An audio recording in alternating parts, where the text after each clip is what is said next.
Broadcasting from the Paddock Mall Studios, this is WOCA, Ocala, Gainesville, The Villages, 1370 AM, 96.3 FM, The Source.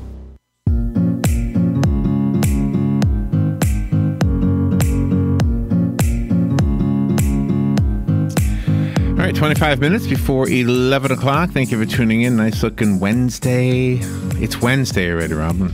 Yes, it is. Did you plan on doing something yesterday or Monday that you just put off?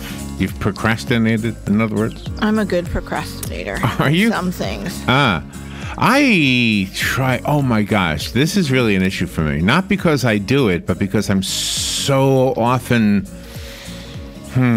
distracted. Mm-hmm. And therefore, whatever it is that I have set my mind to do, it gets put on the not as important category, you know? Oh, Which is never good, because then you don't get things done. You end up not putting the show together, or I should say, not, like if you're writing a book. I can tell you, this is a great example.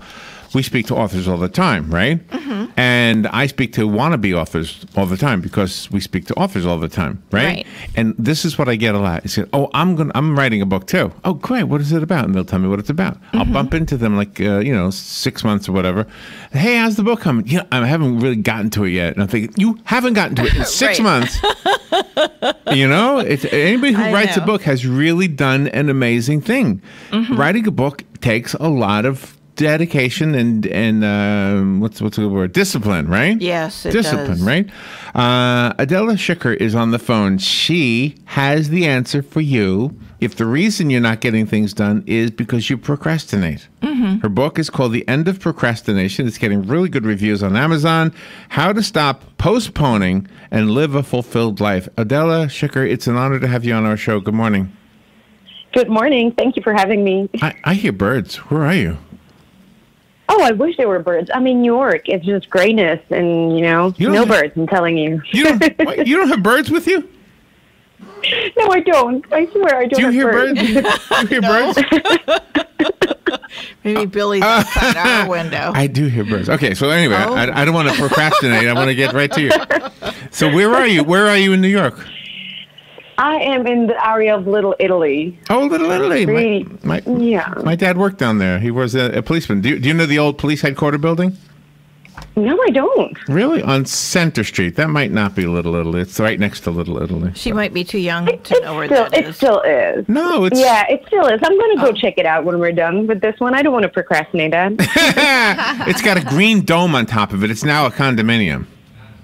Oh, okay. I'm going to look for that one. Oh, man. Oh, wait. I know. I'm looking at it from my terrace. It has like a green dome and a little rooftop things with trees and everything now. Oh, really? I don't know. Yeah. I think it's got lions in the front of it. Does it have like statue lions? They all have statue lions. Anyway, so so what is it? I mean, what is it that the book will do? Because I'm thinking the person who picks this up in the bookstore is probably already aware. And that's always the first step to fixing a personal problem, is being aware of the problem, right? They are either aware of the problem or they think somebody else have a problem. And so we buy it for them as a sneaky little present, being like, hey, honey, I have an End of Procrastination book for you. And don't take it personally. I want somebody gives it to you. That might be the woman waiting for the ring, right? What do you... Yeah. In this world of lists, people will get all gung-ho. They'll make lists. They need to do this. They need to do that at a certain time. And then all of a sudden, they overwhelm themselves instead of tackling one item at a time. Yep, they do. And I think it's there's this thing called decision paralysis. It means that we have so many options in our daily life that we just don't know what to start with. And that can be what to wear, what to buy, what to... sort of where to start with your to-do today. I remember that back in the day, people thought the more we'll have and the more options we'll have, we'll be happier. But it's a total opposite. I mean, I go to the store and there are 50 types of bread and I'm just like, all I want is toast and now I have to make decisions. And it's like that with everything in our lives. And that really plays for the, into the cards of procrastination. All right, so I want to tell you something I do and then let you take it and kind of run with this. I will give myself. Robin and I do children's books, so I have to tell you that first. Okay, so the children's books take time not because the story is long, but because the illustrations take forever. It seems like. So I will try to commit to getting one done per week, which seems like it takes a long time, but I do a radio show, so that kind of gets in the way. All right, all right, but I do. If I don't have it done, I anything that happens, if I'm invited to go to a party, if I'm invited to, I don't know, I get invited to everything, and then I have to say no, I can't. But that's one of the big things that happen. So by giving myself a whole week instead of I've got to get it done by Thursday, then it's kind of my little way of making sure that thing gets done at least once a week. Is there anything that sounds like what you are recommending in the book? That sounds a little bit like that. I think that it's as well knowing what your priorities are, sort of what you're really motivated by. If you're really happy to make one book per week and you know that you're making that deadline okay, and that works for you and you still have time for all the parties, that's fine. But if you know that if you put the deadline on a week and then it pressures you and you can't go out and you're just working on the book and it's really sort of bringing negative emotions, I would really reconsider writing one book a week. Yeah, well, it's one illustration a week, not one book. Oh, okay. I was like, one illustration. I'm like, if you write one book a week, that's amazing. Yeah, no. I'm procrastinating. No, we don't. How does a person determine what their strongest strength is, and how do they expand on that for not to procrastinate? Well, that's, I guess the first part of the book really talks about the idea of finding your personal vision, finding the biggest motivator, the intrinsic path that really guides you sort of through your daily life. And so there is the tool, the Strength Finder. You really should look for certain activities, certain skills that you have, and then really work on them. There is another thing that we call the sort of finding the times where you were really happiest in life, when you accomplish something, like personal accomplishment list. And when you put that all together and you're really looking like, what am I really good at? What have I enjoyed doing? And how can you put more of that in your life? That really should be the answer of what should be the thing that you should do on a daily basis. And then if that goes sort of alongside with your personal vision, then you tend not to procrastinate that, because, well, that's how it is. That's how sort of the passion really ignites. Some people will say the hardest thing is getting started, and so let's use like a road trip as an example. If you say, I'm going to drive to, and pick a location in the country, the Grand Canyon, okay? If I don't start, then I'm not going to wake up tomorrow and say, oh, I got to drive a little bit more today, right? So getting started, and so putting that instead of a metaphor into the real world, like I'm going to lose weight, I'll start tomorrow, that kind of thing, right? Once you get started, it's a little bit easier, isn't it? Exactly. Taking the first step is the thing, and I feel like that's the problem of New Year's resolution. It's the time of the year, and we all wake up on the 1st of January, and we're like, oh, I'm going to lose all this weight, and I'm going to run a marathon, and I'm going to, God knows what. And then we just give up a few days later. It's because you set really huge goals that are almost unattainable. So the idea, make the first small step. I know that Peter, the co-author, he had a client, he wanted to start running, and he was postponing, and then he just said, man, just put on some running things and just go outside in front of the door and go back. That's already a step, you know? So doing things that's right. bit by bit, that's you know, the body is our willpower. It's really like a muscle. You train it, and then it becomes stronger, and it becomes more regular thing. Like, we had to make a habit of brushing our teeth as well, and now you do it hopefully twice or three times a day. So that works with everything else, and that's why the book has those 8 practical tools that you can really put into daily basis, and it helps you sort of stay on track. And then one of the examples you use in the book is a baby elephant, about how he's staked to the ground when he's little, and then when he gets big, he doesn't even want to try.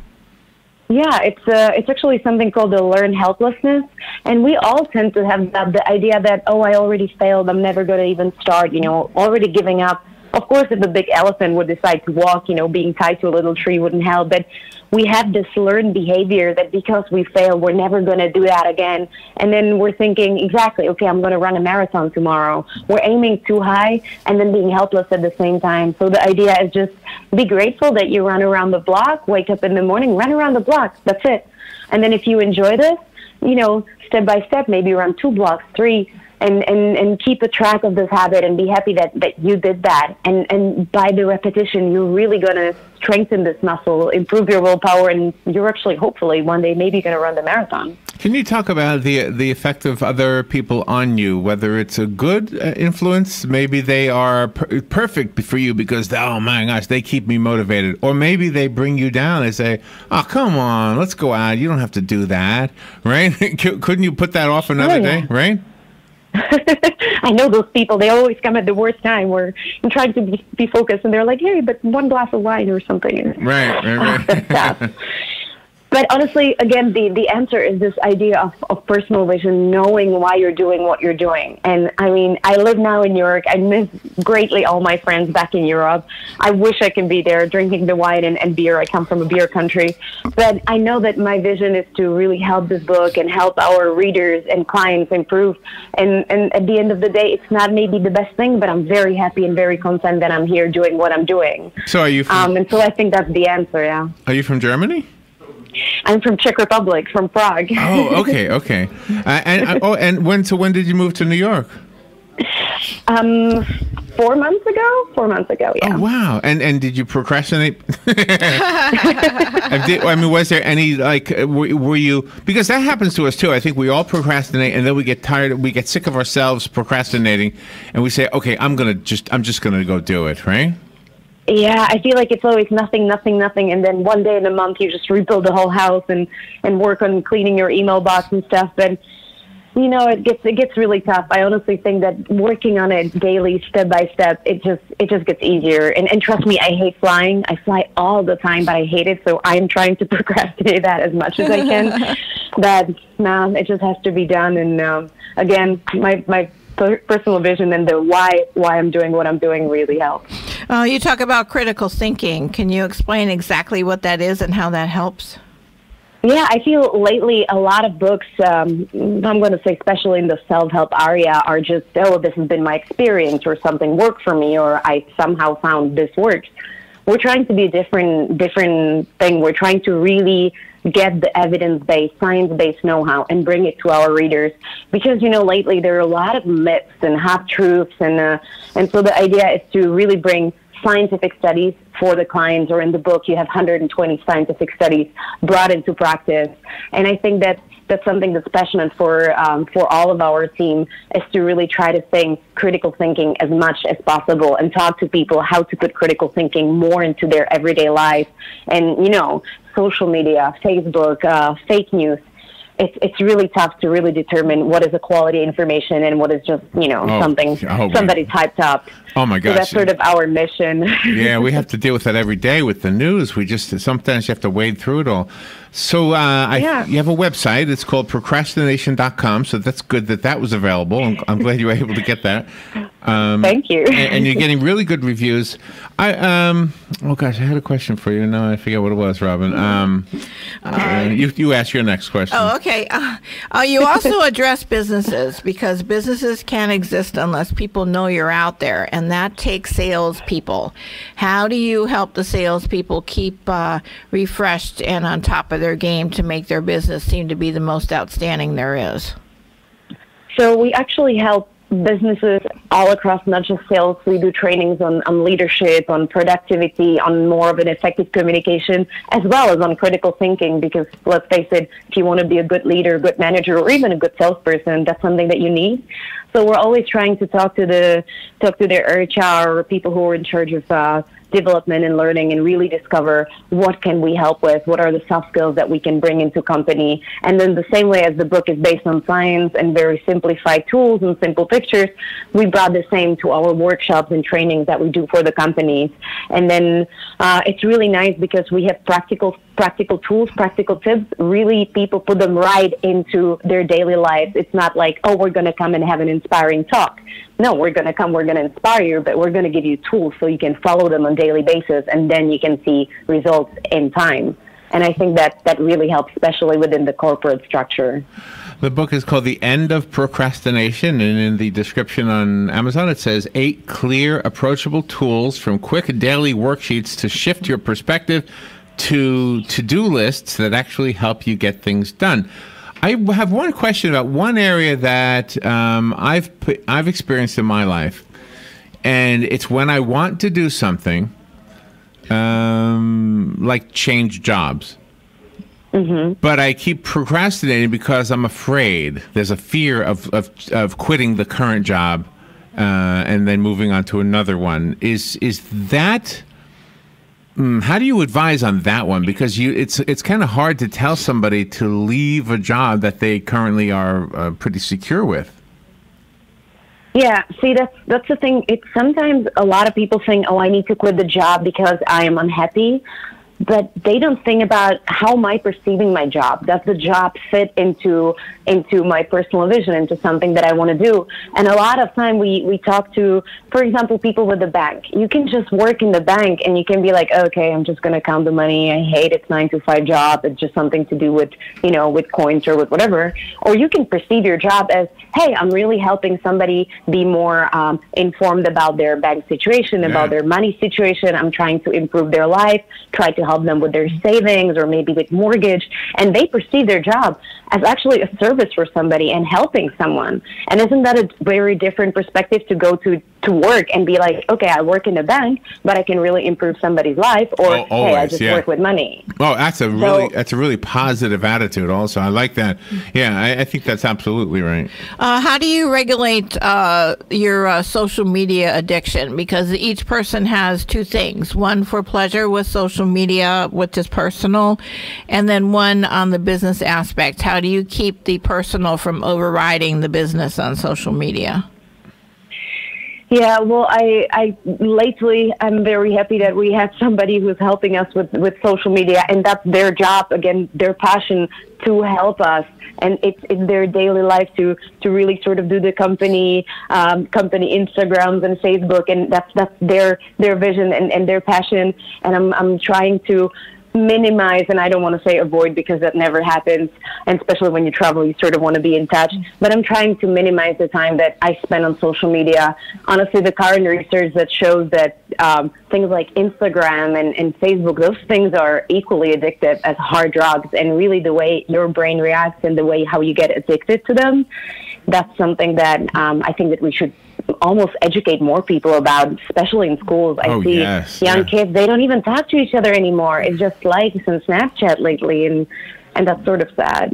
But and that's an important thing you just mentioned there, because I think whenever anybody wants to get something accomplished and they find themselves spending a half hour even, if you're vegging out watching sitcom after sitcom on TV, it's no different than scrolling through Facebook or Instagram. If it's wasting time, it's wasting time, Yeah, and you know what's the worst with social media? There is no end to it. Like before, you read newspapers or magazine, and then you finish reading it and you put it aside. But now you just scroll and scroll forever, and there's nobody saying, "Hey, this is it." And we tend to multitask.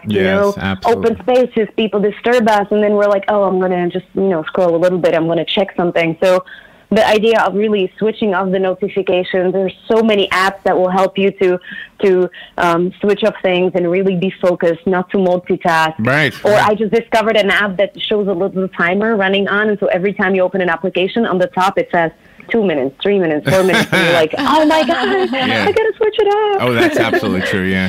How do you make the best decisions? Because I know myself too, sometimes I've got to make one decision and I've got 2 or 3 alternatives, and how do I know which is the best one?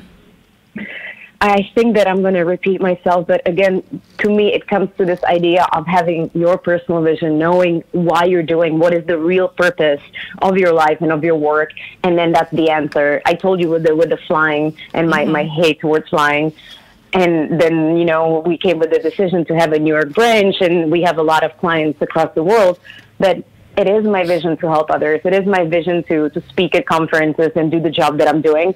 Well, I have to fly, so the decision has to be done, and then I had to sort of relocate. And because I'm following something that I created for myself, it's my passion, even though it gets hard, and of course life is hard, I'm still sort of content and knowing why I'm doing what I'm doing. And I think that really helps. And that's the emotional stress issue then that you have to deal with. Yeah, we all sadly at some point have to, but again, just knowing why you're doing it and having the purpose, it really helps. It really helps, the meaning behind your job. All right, I want to kind of be the devil's advocate just a little bit, because I agree everything with what you're saying, but I just thought of an example of when maybe you would be glad you procrastinated. Maybe you would be glad you put something off, right? I can think of a couple of examples where somebody is in town and they say, "Hey, I'm in town," and you didn't expect to hear from them, and oh my gosh, I was going to do this.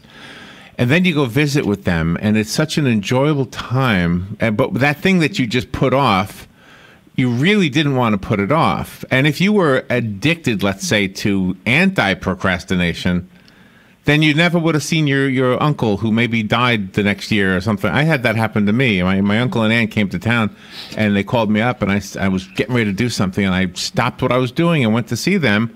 Next thing I knew, like within a year, they were both gone. Mm-hmm. It was just one of those weird things. Sorry to hear that. No, I know, and that's not why I brought it up. But I guess I'm trying to be the devil's advocate in a way that says, well, maybe sometimes procrastination is a good thing, as long as it's in small doses. And I really like the example, because we get that asked a lot. It's you're thinking of procrastination as okay, my uncle comes to the city and I'm going to do the job tomorrow. That's okay, because procrastination is more about you should be doing something else, and you're procrastinating, meaning you're binge watching TV series when you should be with your uncle. Yes. So that is procrastination. If you just sort of move bits and pieces in your schedule or days to see your loved ones, that should always be a priority. So that's not a procrastination per se. That's more of like knowing how to organize your schedules. And one of my biggest values is family. So if you can move things around and see your friends and see your parents and your loved ones, that's always a good thing to do. It just can't be an excuse, Smart. I think that's quite different. Adela, that's a very smart answer. Adela Schicker is our guest. She and Peter Ludwig, we didn't mention Peter except for once, I think, wrote the book. It's called The End of Procrastination. And guess what? They sent us a copy of the book. So if you'd like the one that they sent us, call me right now. I'll pick one caller at random. The number is 622-9622. Adela, I found the book on Amazon. But you also have the website, procrastination.com. Is that a good website to get the book? That's a perfect website. You click there, you'll see the book, and you can just pick any retailer that you like. And it came out in 10 more languages. So if you prefer to read it in something else than English, you can find the link there as well. Oh, wow. You can get it on Amazon and Barnes & Noble. Or at some of the airports. We've seen it in LAX, we've seen it in JFK, in Brisbane lately. So we hope you can really get it anywhere. And you also advocate relaxation, because people do have to do that occasionally. Please do so. Don't procrastinate having a quality, mindful time. Do sports and care of your health as well, because it's great to have a purpose in life. But if you keep on eating a gross food and never working out, well, you're not going to be in this world for a long time. So the balance has to be there as well, of course. That's absolutely true. Well, congratulations on being such a go-getter. I'm impressed by everything we know about you, and we don't know much, but and considering that you're from Europe, you'd have like no noticeable accent. You've conquered that even. So that's pretty good. Thank you. It's not a skill. I've been very blessed with traveling around the world for the past 18 years. I lived literally all over, so it was easier to catch, and I didn't have to work on that hard. Of course, I did, but it's nothing I should be praised about. It's it's given. I truly think that your book will help change people's lives for the better, so that they do accomplish the things. And a year from now, they're going to look back and say, "I'm so glad that I did what I did, because I wouldn't have done it if I had procrastinated." Adela, thank you again. Thank you so much for saying that and for having me here today. It was honestly a pleasure. You are so welcome, and we'll be right back.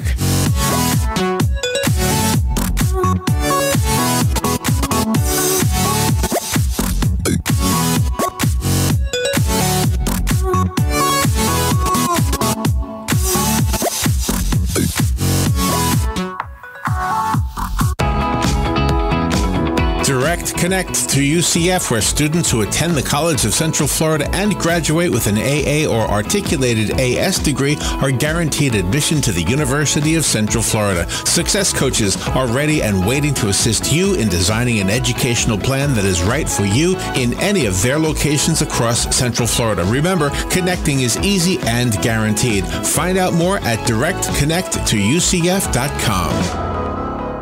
Broadcasting from the Paddock Mall Studios, this is WOCA, Ocala, Gainesville, The Villages, 1370 AM, 96.3 FM.